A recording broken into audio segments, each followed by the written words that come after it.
Everybody, and I'm live. This is Dr. Cynthia Elise Smith. I am an anti-racism and anti-white supremacy essayist and educator.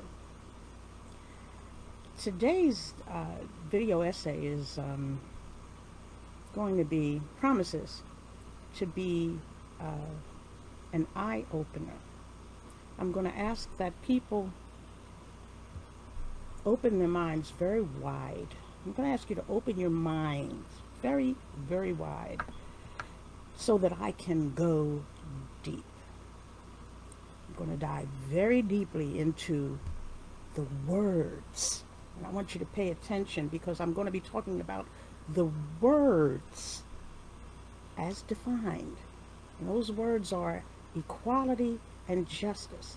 I'm not talking about the emotional connotations of the word, of those words. I'm not talking about what you might think these words represent in America today. I'm going to be digging deep into the literal definitions, just to give you that example of how words that we use every day have implications within within structural racism and white supremacy today. So without further ado, I'm going to read the essay called Equality and Justice, an Examination. Now, this essay is part of the Navigating Through the Language System of Racism and White Supremacy. And at this time, I'd like you to use your tools of comprehension, context, and connotation. That's what I call the 3 C's of navigating through the language system of white supremacy and racism, because you're going to need those tools. And if you don't know what they mean literally, look them up. Okay? All right. Equality and justice are words taken for granted for most Americans in this country. In fact, equality and justice are foundational structures built into every institution of human activity, baked into the Constitution of the United States. Both are understood and assumed as universal rights for everyone, by everyone in the world. As anyone who reads my essays on examinations of racialized words knows, I examine everyday words in the American English lexicon to discover the often hidden, misleading, or deliberate lies usually existing in tandem with the benign and subliminal meanings people have been generationally conditioned to believe. To begin, as I usually do, I will examine each word first. For an examination of this word, equality, it is important to start first with the American English definition as provided by the dominant power structure, the power structures who codify the language used every day. To determine the hidden, misleading, or deliberate lie that may be lurking inside of the word equality, what exactly is the literal meaning of it? Well, Merriam-Webster defines equality as the quality or state of being equal. Now, there's a suffix attached to this word. You may or may not know that suffixes create derivatives or offshoots of words. The root of the suffix ity, you may recall from earlier essays and presentations, means the quality or state of being. Something primarily a noun, which we learned in elementary school, is a person, place, or thing. So that's what the ity does. It creates a quality or state of being of something, and so that makes it changes, or it creates a derivative of the word and makes it into a noun. Okay, and we've learned in school that a noun is a person, a place, or a thing. So as a root word, equal has different contextual representations of itself. So as a verb, it is used to used to describe an action, state, or occurrence, such as hear, become, happen. We can understand that consequently equal can mean the following, or means the following. Like, and I want you to pay it. I always tell people, pay attention, because you're going to have to do that in order to understand exactly what these meanings represent. And I'll read the meanings. Like in quality, nature, or status.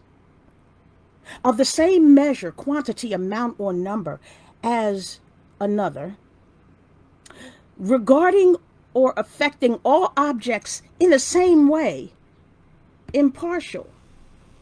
Not showing variation in appearance, structure, or proportion. Now, that is the literal definition of the word equal. Thus, we can conclude equality, equal ity, as a state of being,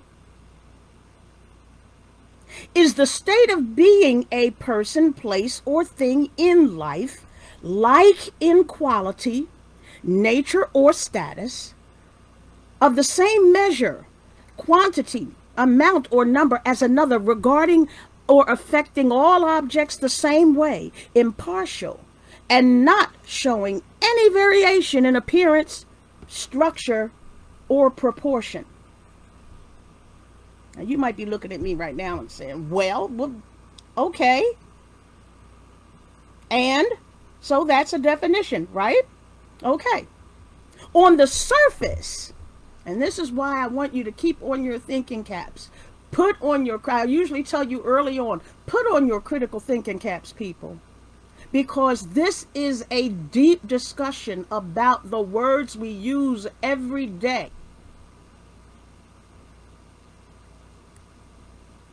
On the surface, as usual, this definition seems benign and unassuming, and what should be considered the natural order of things. But when viewed through the lens of history, white supremacy, and the system of racism that supports it, the meaning takes on a conspicuous difference in context, comprehension, and connotation. I'm tell you why. If one begins to critically think about the definition, one can see equality seems to apply to the very people who have set themselves up as the dominant culture in society. Really? And whose culture is specific in its differentiation and distinctions set generations ago. Thus, using the noun designation of person for further context, we get the state of being a person in life, like in quality, nature, or status, of the same measure, quantity, amount, or number as another, regarding or affecting all objects the same way, impartial, and not showing a variation in appearance, structure, or proportion. Now, if one is to completely comprehend the underlying principle of this word equality, based on its own definition in this country, one must realize this definition, as applied, only relates to persons alike in their own quality, nature, or status, or of the same measure, quantity, amount, number as another, regarding or affecting all objects the same way, impartial, and not showing variation in appearance, structure, or proportion. The first and last phrases of this literal definition are incredibly incredibly significant. Like, as in alike, in quality, nature, or status, and not showing any variation in appearance, structure, or proportion. So, by their own definition, whiteness is, by all measure, like in quality, nature, or status, and not showing any variation in appearance, structure, or proportion. By their own definition, we can determine that within the context of white supremacy, their culture in America and their dominance in every area where the definition would have any substantive structural placement in society, whiteness is equality. And equality is whiteness. Once one is able to comprehend the underlying and arrogant nature of equality as defined by the dominant ideology or white supremacy, then it's not that far a stretch of the imagination to consider why equality is one of the most important pillars upon which the ideology of white supremacy stands. Black people are not considered like in quality, nature, or status with white people. And black people show variation in appearance, structure, or proportion to white people. Now, I want you to think about that. Because the next word is justice. This word has been elusive to black people for generations, just as equality has been as well. But what does that word mean when taken literally, without exaggeration or added emotional connotation? According to Merriam-Webster, justice is the maintenance or administration of what is just, especially by the impartial adjustment of conflicting claims or the assignment of merited awards or punishments. There is, of course, a suffix attached to this word as well, creating an offshoot of the root word just.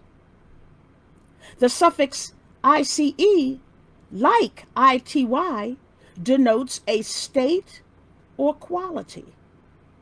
The root word just means the following: having a basis in or conforming to fact or reason, conforming to a standard of correctness, acting or being in conformity with what is morally upright or good, being what is merited, deserved, legally correct, lawful. Now, using the literal definition of the root word just, one can then surmise that the literal definition of justice is the state or quality of having a basis in or conforming to fact or reason, conforming to a standard of correctness, acting or being in conformity with what is morally upright or good, being what is merited, deserved, and legally correct or lawful. Again, on the surface, this literal meaning, as defined by the same power dynamic that codifies all of the language within the lexicon of American English, sounds grand and something for which everyone should have a right to enjoy. However, when examined through the lens of the racialized language of white supremacy and the system of racism which supports it, it is easy to realize white people are granted justice in the natural order of things. Justice is held in the abstract as universal, where the symbolic representation of justice is blind and impartial. But if we look again at the definition of equality, we know that impartiality is in lockstep with the literal meaning of equality and therefore clearly akin to whiteness. Black people in America hold no delusions of justice, of receiving justice or having justice served. It is no secret that Black America has been woefully denied opportunity in the area of justice in America since Reconstruction ended in 1877 during what is historically known as the Great Betrayal and the Corrupt Bargain. Indeed, Black America has been subjected to the literal opposite of equality and justice, being subjected to inequality and injustice. This time, there is a prefix attached to create derivatives of the original words equality and justice. The prefix in within the context of their opposites as not creates the essence of that which Black Americans in America have been fighting for centuries. Inequality, for example, is defined as the quality of being unequal or uneven, such as social disparity, disparity of distribution or opportunity, lack of evenness, and the condition of being variable. Additionally, injustice is defined as absence of justice, violation of right or the rights of another, unfairness. Clearly, if one examines the definitions of inequality and injustice as defined by the same power dynamic, which codifies all of the language within the lexicon of American English as well as in history, and of the present day existential struggles of Black people, what Black people do not have is equality. What Black people experience is inequality. Using the same explanation as given for inequality, it can be granted Black Americans do not enjoy justice either. Moreover, when we understand that equality is centered in whiteness and whiteness is equality by virtue of its dominance with regard to its state of being, like in quality, nature, or status, and not showing variation in appearance, structure, or proportion, then there is no wonder why white power would rather risk the destruction of property and lives than to dismantle one of its most important pillars. When combining both terms, equality and justice, to the power dynamic of white supremacist America, it is not difficult to realize that the nation is at yet another flashpoint in history. At the risk of this essay becoming yet another in a series of essays by educators and activists who use terms within the context of, quote, the kind of issues being raised today, or using a year as reference, like issues raised in 2020, and then discovering many years later that the material covered in this essay at this moment in time is being used yet again to define the same struggle, it becomes painfully evident that this power has known for centuries that to render real equality means to relinquish their superiority. Furthermore, the term inequality supports their very notion of superiority by its very definition specified earlier. In short, to be equal in America means to be white and superior in America, and inequality in America means to be Black and inferior. Moreover, any equality couched within justice would mean, as the literal definition describes, as the basis in or conforming to fact or reason, conforming to a standard of correctness, acting or being in conformity with what is morally upright and good, being what is merited, deserved, legally correct and lawful, would have to be equally applied. You see how those two words work together? In order to have justice, it has to be equally applied, but by its own definition, it can't. So it would have to be equally applied, and that cannot happen if, as defined, whiteness is equality and equality is whiteness.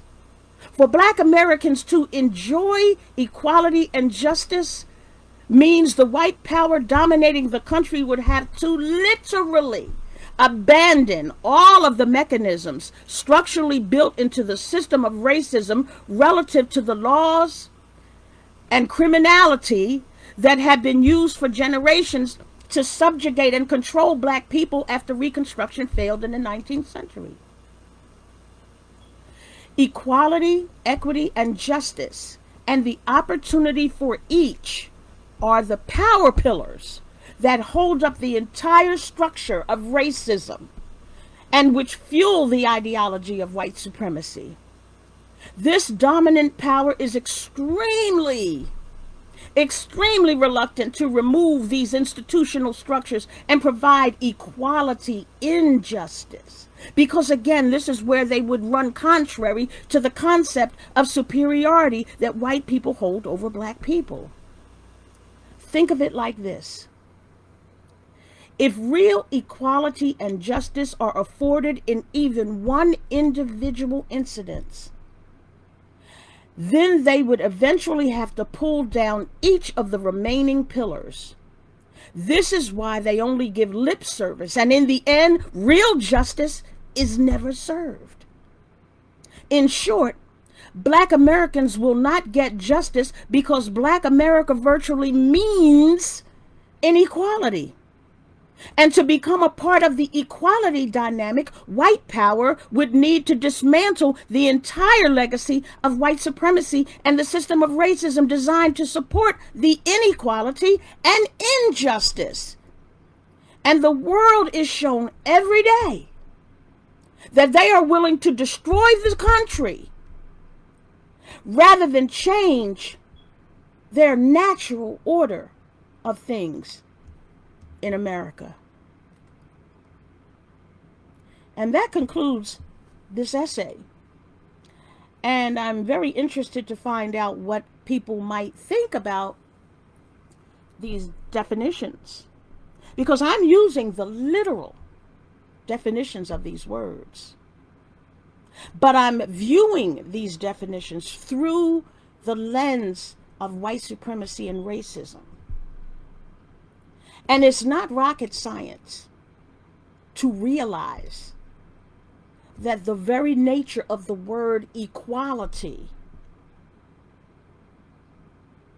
has a root in white supremacy. What the heck is that anyway? What is that word? Where did it come from relative to anything else within the language lexicon of American English? Equality, justice, these two words that seem so elusive to Black people, something that we've been fighting for, that white people enjoy just as the natural order of things. Think about it. Are we fighting for something that wasn't meant for us to have in the first place by virtue of its definition? But at the same time, when you look at it outside of the lens of white supremacy, it can be made to look like or give the impression that it's universal. What do you think?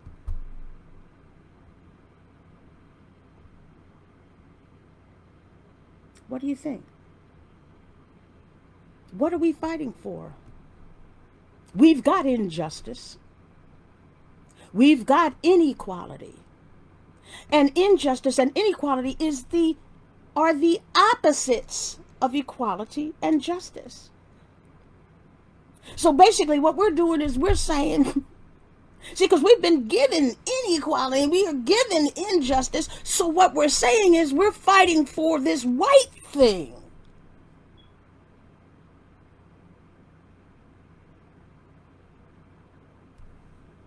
Which is equality and justice. These two things are pillars that hold up the entire structure of the system of racism.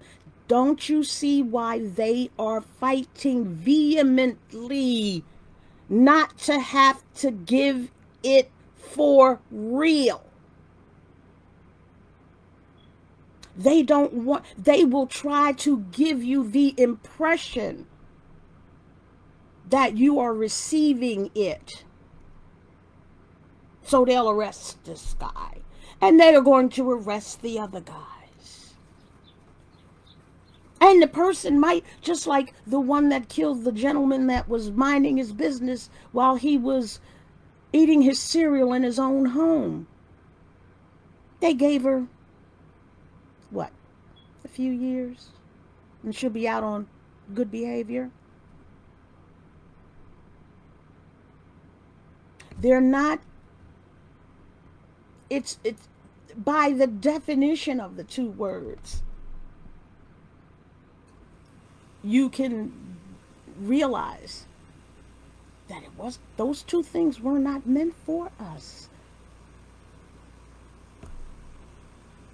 Those two words were not meant for black people. We got the prefix in, which means not. That's what we got.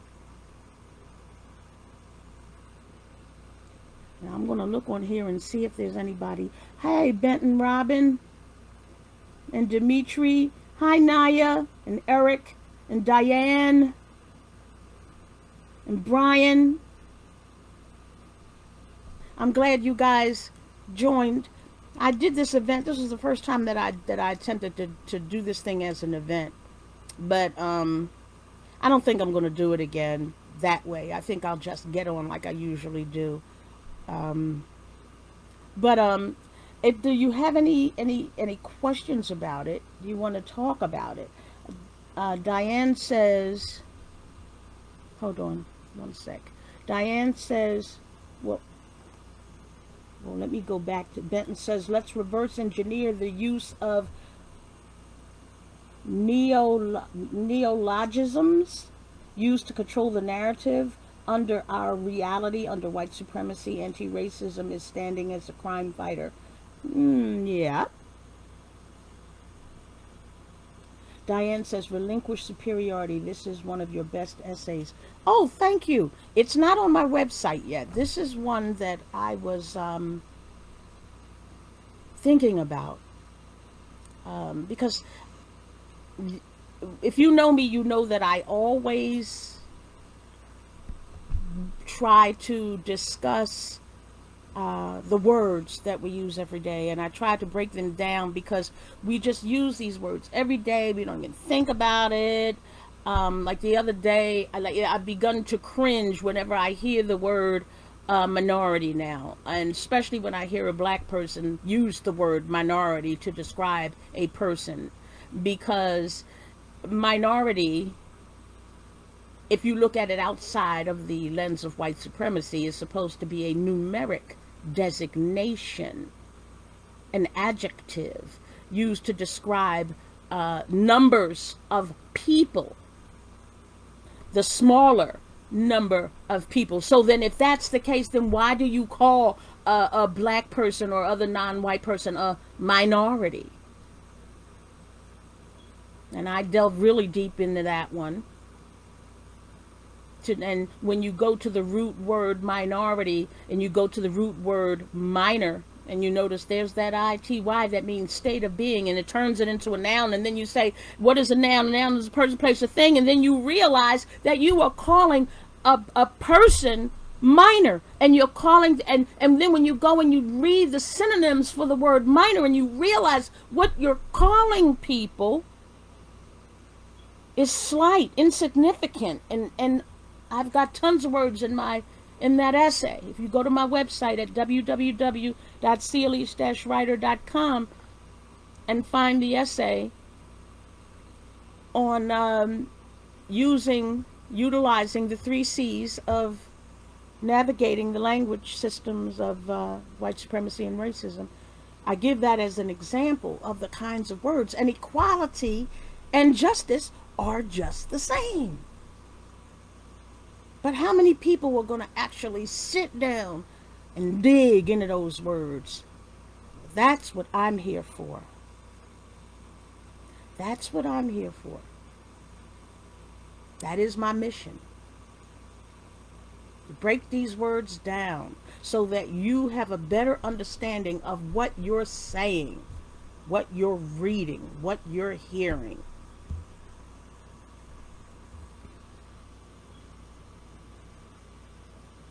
Diane says, I think we are nowhere near equity or justice for Black America. No, because there's inequity and injustice for Black America. That's already been established. Equity and opportunity and justice and equality are the four pillars that hold up the structure of white supremacy, the ideology of white supremacy, and the structure of racism.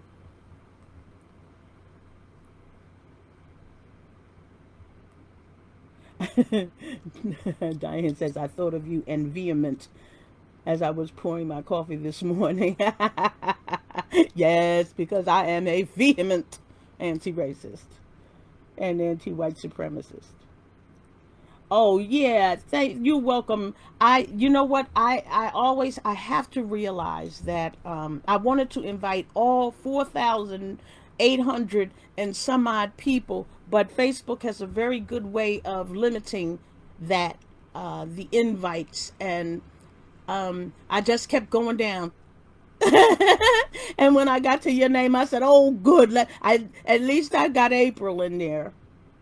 Oh, thank you, Brian. Thank you. This is an extension of a video I saw this morning, and the pastor said something simple and profound. Oh, interesting. Okay. He said, stop saying the system is broken because it is working perfectly for what it was designed to do. Yes. This is, see, Brian, that is, I don't know whether you're still on, but if you are, that is absolutely the truth. The system is not broken. The only, if if I want to be facetious, the only thing that's broken is the fact that more and more white people awaken the hell up. So the system is breaking. That is what they want to, this is what they really mean. Okay, and then you'll have black people who will say the same thing because they're not really understanding what is being said. What is actually being said is because it isn't up to black people to fix this thing. We didn't create it. We didn't create the ideology. We didn't tell, we didn't do that all those hundreds of years ago because we wanted to placate and subjugate the white people that we were in control of the we, or the black people. You know, it just, you can't even flip it. The thing is, they are sorely afraid. Why do you think Trump is talking about bringing out the military? Because he's afraid that the system is breaking. And it's breaking because, unlike the 60s, even though they want to keep comparing it, there were only a few white people. This time, this flashpoint is different. And it's scaring the bejesus out of white people in power. It's working as intended. Exactly. No, the system is not, the system is breaking, yes. And that is the system, it has the potential. The potential is there to literally break the system of racism in half. If they are required, see, now I'm going to just take you back in a little history. In the 60s, what they did was change the dynamic of racism. Black people have been fighting God knows how long for these things: equity, equality, opportunity, and justice. These are the four pillars of the white supremacist ideology, and is what supports the pillars that support the system of racism. White people don't want to do that. So what they did was they said, well, and I'm being facetious here a little bit too. Maybe if we just open it up a little bit and we let them we let them in, let them assimilate, integrate, we can give the illusion of these things, because see, we can make it look like they've got the same thing that we have here.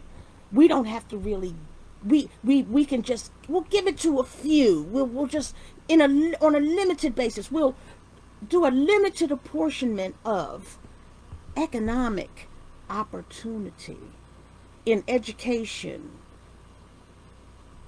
and employment, labor.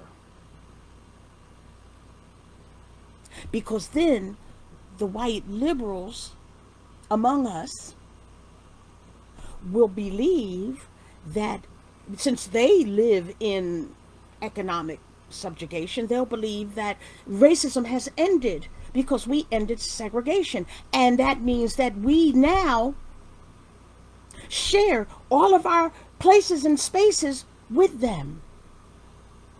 But the mere sharing of places and spaces is not equality, equity, opportunity, and justice. And the very reason why we're still fighting for justice today is because we didn't get that back then. Because that would have required giving us what? Equality.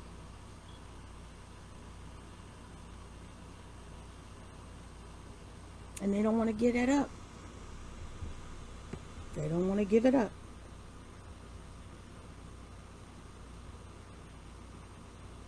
Now Brian says yes, and if we don't get a handle on code speak, which is a whole other conversation. No, it's actually the same conversation.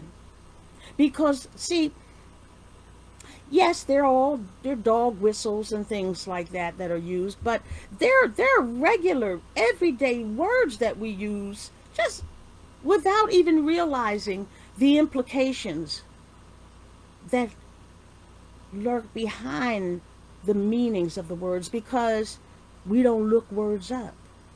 A lot of times we hear them and just accept them for whatever meaning they want to give us.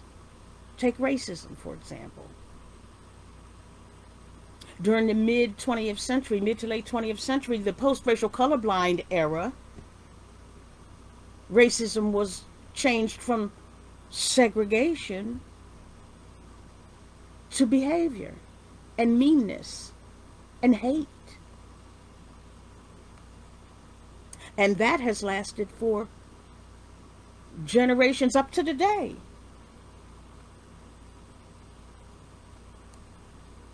So you don't even think, and that was purposeful, because that way you don't even think of racism as a set of systematic subjugation, structurally designed to deny or apportion on a limited basis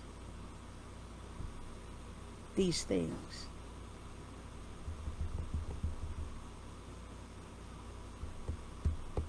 But in actuality, they're still denying equity, call it reparations, equality, and justice. And they only allow for a limited apportionment of economic opportunity. That's the one thing that they allowed. Because you can give somebody opportunity and don't give them really anything. You're just giving them the opportunity to try. Okay?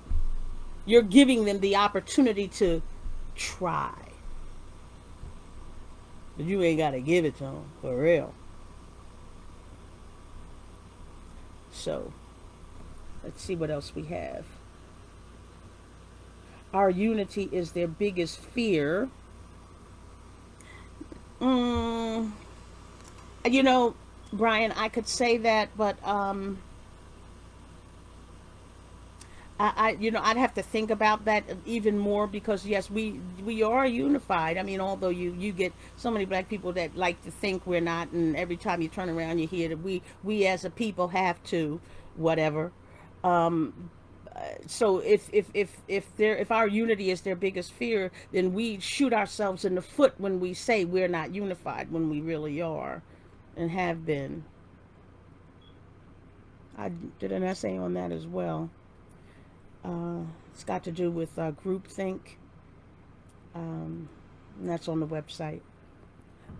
Diane says, most of us white folk don't get taught code speak. We are not taught about it. Sheeple with privilege have no reason to know it. It's taking me to my 60s to be hit it upside the head and heart with the truth. It makes me sick to my stomach. Yeah. Oh yeah, I know. It's been a revelation for a number of white people who have never had to think about it and never had to deal with it, and only dealt with the content of the black character, which they've portrayed constantly as and consistently as lazy and shiftless and thugs and criminals. So what else do you have, especially if you are not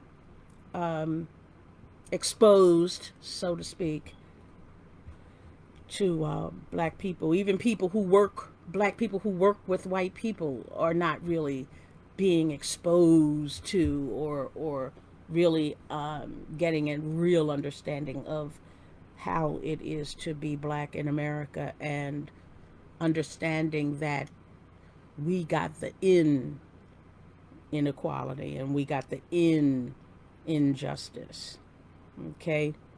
We got the complete opposite, because equality and justice are the white things, and inequality and injustice are the black things. I mean, when you read the literal definition, as I did in the essay, you understand that that is what we got. And that is what we have. So to be black in America means injustice. Literally. Hey Charles, how are you? Now, I'm going to bid everybody a fond farewell. I'm going to take this video, as I always do, and add graphics and put it on my YouTube channel for you to share. And I want you to remember to go to my YouTube channel, The Doctor Is In, and subscribe, because I want to grow my channel, and I want to grow my website, so that more people can read the essays and learn from them. Also, I'm writing for a publication called the Baldwin now, and you can go there too. That's part of the Medium group of publications. So if you go to medium.com and search for the Baldwin, you'll find my essays there as well. So Diane says, blacks can't tell us in the workplace they would be fired. That's right, because you know what they would do, Diane? They would say that the black people are being racist. In fact, I wrote something. I had a text from every so often I have some of the people who I've met on Facebook and I've gotten close to, I've given them my home phone number, and sometimes they have some questions or some things to say, and or questions that they want me to answer for them. I mean, I do sometimes I get a little annoyed, but I'm an educator, and that's my first focus. So I will answer the question if asked, and I don't care who it is that asks. So this question was, do you have anything about why reverse racism is BS? She's not finding it, the definition in a dictionary about power. And you won't. You won't. And so I wrote her this. I said, reverse racism is BS because black people are not the ones who designed a system to support a generation's old fallacy of their superiority over white people. That is the quintessential projection. Even though they will try to become, even though they will try because they are arrogant enough to, white people do not get to compare. And let me read that again. Even though they will try because they are arrogant enough to, white people do not get to compare the anger of black people over inequity, inequality, injustice, and inopportunity. Notice all those ins. That means not. With their own misguided beliefs in their unearned merit versus the ability of black people to achieve despite the very real obstacles placed before them. They do not get to cry racism because a black person is mean to them because they are white, when whiteness is literally death to black people. In essence, if a black person does not like a white person, they can't stop that white person from living in their neighborhood, getting a job, a mortgage, getting killed by police, etc. I'm tired of the reverse racism trope. I have to get back to my text on the post-racial colorblind paradigm because I'm writing a text about it. It really made white people ridiculous in their individualism by changing systemic racism into behavior and acts of hate and meanness. And see, this is what I'm struggling with right now, is trying to get everybody to understand exactly what racism is and exactly what racism was, exactly how it operates, exactly what it was designed to do. It's not because I don't like this white person because they white.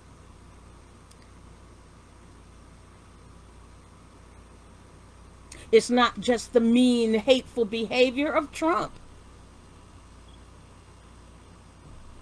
Trump's mean and hateful behavior is because he's a white supremacist. That's why the behavior.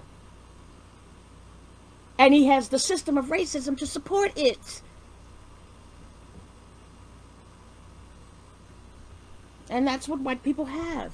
The system of racism to support the behavior.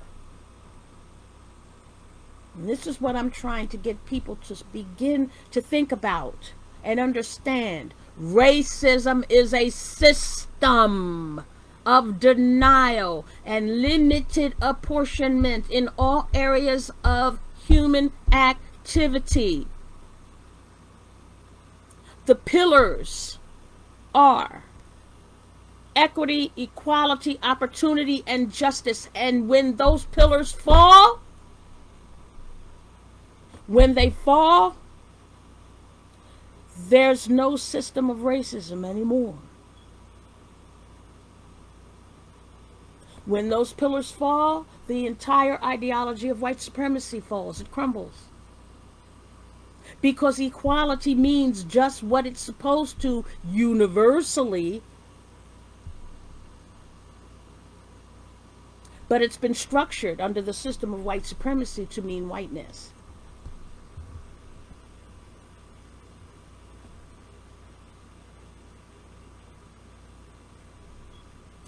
Betty says a capitalist system automatically contains within itself racism, whether by design or not. No, it is by design. I'm going to tell you that, Betty.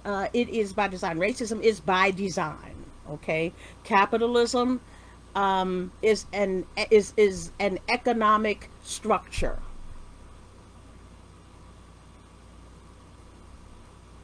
Racism has economics as an institution built in to it.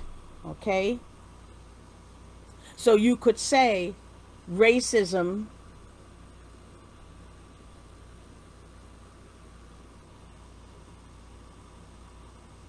you could say racism is uh, capitalism is built in. You could say capitalism because capitalism is the economy, is the economic system. I can't wait to share this with my kids and grandkids. Oh, okay. That would be really good. That would be really good, Diane. I know you've been doing that with your daughter, and I appreciate that. In fact, I want to take this time to ask people to share this video, um, and go to my website and subscribe, www.celeste-writer.com, and go to my YouTube channel and subscribe as well, because that way I can get the information out. So if there aren't any more questions, I would really love to see some more questions. But okay, Brian says, maybe I should clarify a bit. I mean, understand how they code speak amongst themselves, and this president is a master. Yeah, I agree. He is. Yeah, because that kind of code speech has been going on since, I would have to say,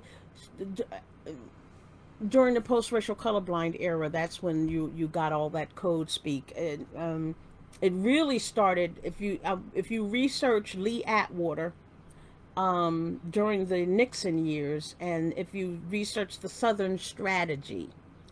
In fact, I have something that I'd like to read about that Southern Strategy. Let me get that, because it's so poignant for today based on what you're saying, because it basically talks about how they changed from being so overt with the words that they used, and decided to, it was actually an active decision to change the way that they function. Hold on one sec. I hope I can find it. There it is. Okay, hold on one sec. I always end up doing this, but I'm gonna find it, and I'm gonna, I have it as one of the notations, and here it is. Here it is. Lee Atwater, in an interview on the Southern Strategy. This is a mind blower right here. It was an infamous interview on the Southern Strategy. Okay, so he's being interviewed, and it says, Atwater: as to the whole Southern Strategy that Harry S. Dent Sr., research Harry S. Dent, and others put together in 1968. This is right around, this is pretty much when the post-racial colorblind era actually started. Even though you got people that say it began with President Obama. It began in the mid to late. In fact, it began when Johnson signed. By the time Johnson signed the amendment to the Civil Rights Act, or what I call the Limited Apportionment of Economics Act, to include housing in 1968. So Atwater says, as to the whole Southern Strategy thing that Harry S. Dent Sr. and others put together in 1968, opposition to the Voting Rights Act would have been a central part of keeping the South. Now you don't have to do that. All you have to do is keep the South. To keep the South is for Reagan to run in place on the issues that he's campaigned on since 1964, and that's fiscal conservatism, balancing the budget, cut taxes, the whole cluster. So the questioner says, but the fact is, isn't it, that Reagan does get to the Wallace voter, and research George Wallace. Reagan does get to the Wallace voter, and to the racist side of the Wallace voter by doing away with legal services, by cutting down on food stamps. So Atwater says, y'all don't quote me on this. You start out in 1954 by saying nigger, nigger, nigger. By 1968, you can't say nigger. That hurts you. Backfires. So you say stuff like forced busing, states' rights, and all that stuff. You're getting so abstract now that you're talking about cutting taxes. And all these things you're talking about are totally economic things. And the byproduct of them is that blacks get hurt worse than whites. He seems so happy about that, doesn't he? See, but, they're approaching it from an economic standpoint because that's the lens that white people look through because they've accepted their class caste.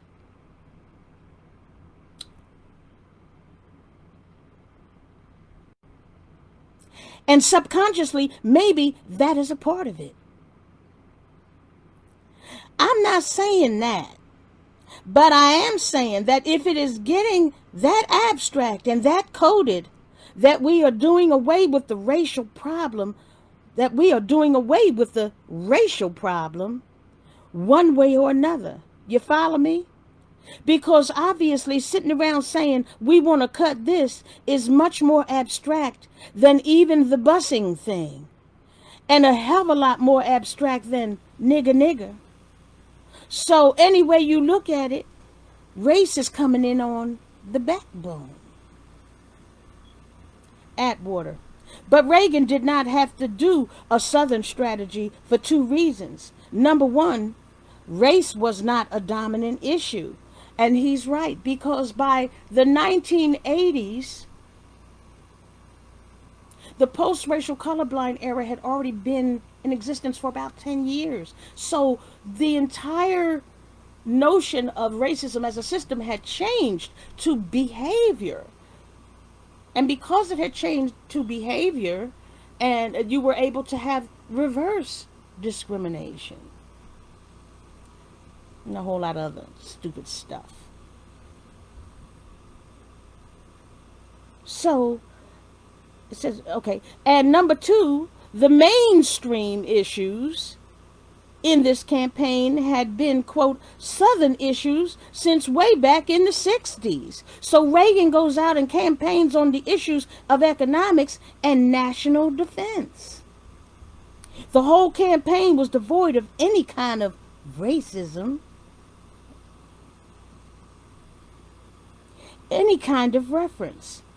And I'll tell you another thing you all need to think about that even surprised me is the lack of interest, really, the lack of knowledge right now in the South among white voters about the Voting Rights Act. So that was Lee Atwater talking about how they don't have to say nigger nigger. They can talk about cutting taxes. They can talk about economics, national defense. They can talk about other things. And race is always on the back end. Interesting. Interesting stuff. Didn't think they were thinking like that, did you? Well, they were.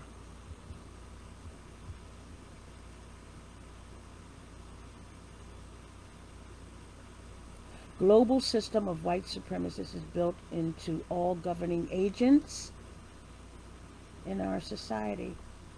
Yeah. Oh, yeah. White supremacy is global, but I do concentrate my essays and my education. What I do is I concentrate on these United States.